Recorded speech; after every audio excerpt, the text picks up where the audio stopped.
They were free to us and we've sold them for £185. Why someone hasn't said, hold on, the UK sellers are panicking about this, we need to just confirm what it's actually about. This massive shitstorm had been created. Hi and welcome to another Married to Reselling video. My name is Simon and together with my wife Faye, we resell mainly on eBay and Amazon. Coming up in this video, as usual, are sales from the barn. That's stuff that we've sold on the marketplaces recently.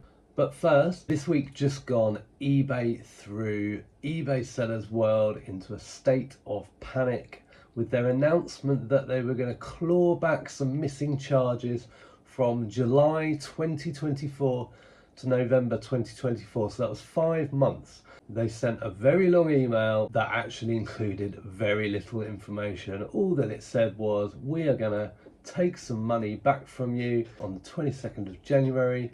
We're not going to tell you how much it is. We're not going to tell you what it's for. We're going to take it on Wednesday and we apologise for any inconvenience. So Thursday morning just gone, we put out the video on YouTube about this issue and I've seen a number of other videos go out about it and also posts on Facebook. Quite rightly, everybody was up in arms because eBay had managed to put everyone into a complete state of panic without any explanation. That's coming up very shortly, but first, a couple of things that have been annoying me. Why, oh why, do eBay have to keep messing stuff up? So I was just going to send a bunch of offers, and usually in the discount column, it shows what offers, sales you've got going on. So you know that if you've got a 20% coupon, there's no point sending people offers for 10% off. So here's the page that I can send offers for products on. And in this discount column, as I said, there's usually, it'll say coupon active or sale active. And there's nothing there. So I've got all these offers to send, and I've got to check what's got a coupon on it, what hasn't.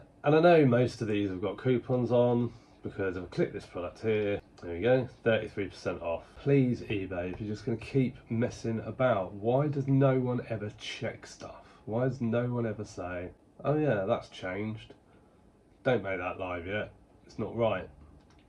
Also, like, why have they changed when the price is crossed out for a sale on your inventory? It used to be red, now it's so they jumped out at you, now they've made them black.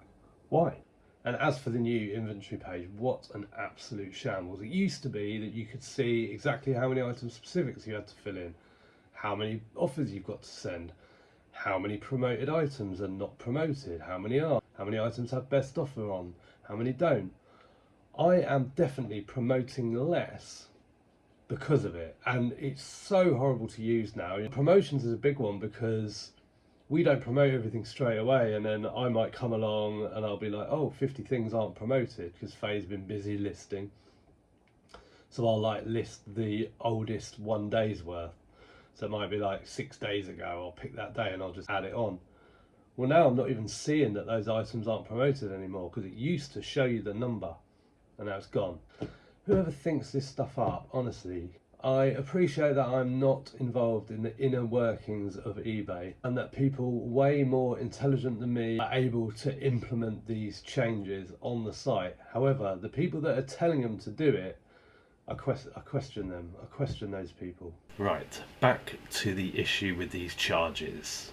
Whilst poking around on the internet, I saw a couple of comments where people had said that it only affects sales to Australia. And actually eBay in Australia had this issue last year where some postage or some fees hadn't been taken and they were taking those all back in December. I didn't see anything about that, but there are a couple that I watch every now and again and I don't remember seeing anything from them. So not really sure where the issue lied with them. But I got onto eBay for Business on Facebook and I basically asked, what were the charges going to be? I wanted to know them in advance. I wanted to know what they were for and how much it was going to be. And other than copying and pasting the exact message back to me that I'd received on the Wednesday evening, they also said that they couldn't give me any information about what the charges were going to be because they hadn't been applied to the account yet, but to look out for them on the payments tab next week. So that means basically the day they were going to be taken, we'd be able to see what they were. That was unacceptable to me, so I pushed it further.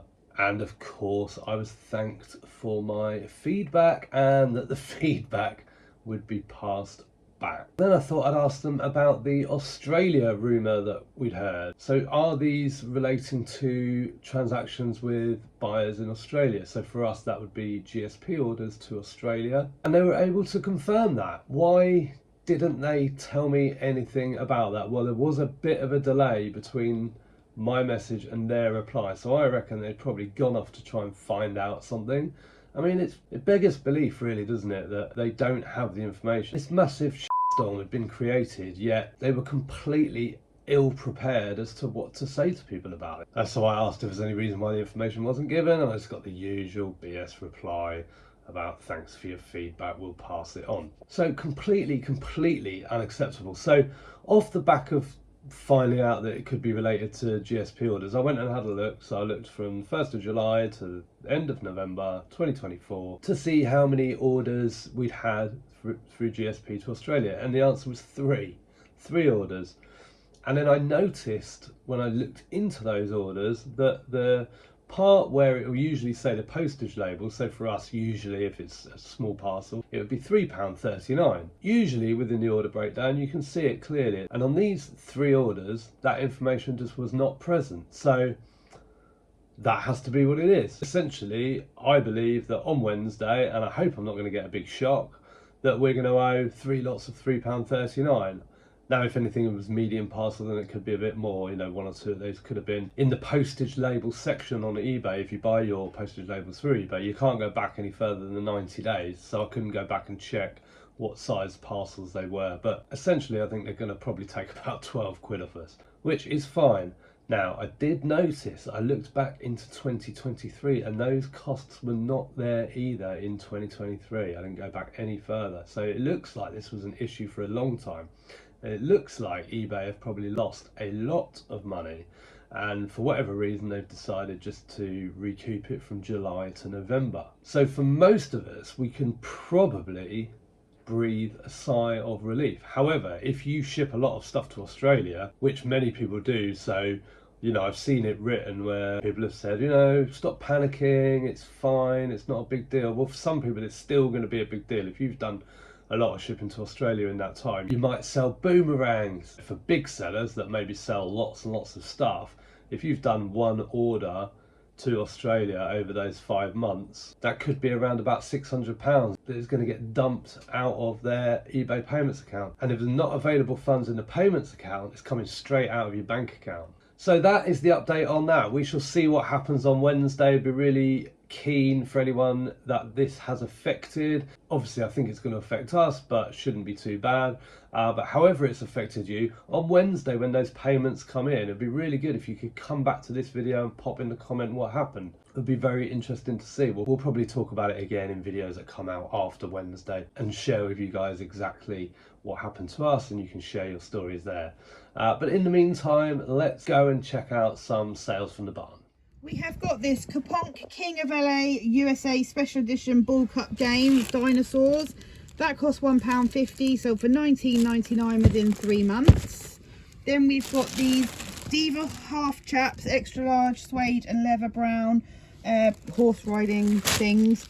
They cost £2 and sold within 2 months for £15 plus post. Then we've got this vintage art print of William III, Duke of Portland by George Stubbs. That cost £1 and sold for £27.99 within a month. Then we've got matchbooks going out because I finally got round to listing them. That lot cost £10 and sold for £54.99 plus post within a month. Woohoo! Then we've got these 2 boxes of vintage designer glass baubles, 14 in total. They cost £4, sold for £12 plus post within a month. What's glass? It's German. Okay. Is that me being smart? No. I got shut down. And then the last lot of cassette tapes, there's 62 in here. It's the bigger pack, it's the 4th batch. They cost £2.50 and sold for £25.99 plus post within a month. And then we've got this I Love the Farmyard Gibson's puzzle. I finished this 2 days ago. I think it cost £2.49 and it sold on Amazon seller fulfilled for £24.99. It sold like within hours of me listing it. Just sold these whilst packing. These are Rose Arbor cups. There's the markings, and they have been for sale for I think 15 months. They cost $111 and sold for $8.84. We've just sold this Brian Dewberry Studio Pottery Vase. It's signed on base, I guess. See it through the plastic, and that cost £1.99, and that has sold for $24.99, and that sold in less than a week. Just packing, and we sold this vintage Pearsons of Chesterfield Pettiford and Sons bottle. It cost 70 pence and sold for $11.34 in around about 5 months. Something that's just sold are these vintage Cox stacking chairs. There's 17 of them. They're from the 50s. They were free to us, and we've sold them for £185. They're being collected on behalf of the customer by Shipley, who are turning up in about 20 minutes. So I've got to get them out of the gate, ready for collection. But yeah, that was a really nice sale. Just finished tidying up the barn, and I thought I'd better have a look if we've got any more orders to do before I leave. And yes, this one's come through with a lovely message, so I'm just going to read it out. Been watching you all year and wanted to get something from your store. Still my favorite resellers to watch. You really help others with your tips and knowledge, so thank you. You helped me with my reselling and to save for Florida with my kids, and we have managed to go September last year. Have a fab Christmas and New Year to you both. That is so lovely, Lisa. Thank you so much for your purchase, but for the message, because that really does mean a lot to us. So it took a bit of digging, because in the crate this one it was in, which is crate 16, we do have a lot of glass jugs in there. So I've been very careful to make sure I've picked you the right one, and I will pack it very carefully, and it will be with you very soon. Well, thanks very much for watching. We look forward to Wednesday, seeing what happens. Whatever happens, I hope it doesn't affect you badly. We've got our fingers crossed that it's not going to be a big deal, but this is eBay. You know, I said to someone in the comments, until it happens, I don't believe it. It's been like getting blood out of stone to get the information that we've got so far, and that information has still not been shared. Why someone hasn't said, hold on, the UK sellers are panicking about this, we need to just confirm what it's actually about. So that's why I'm not counting my chickens just yet, because this is eBay, anything can happen. But we'll see you in the next one. Bye for now.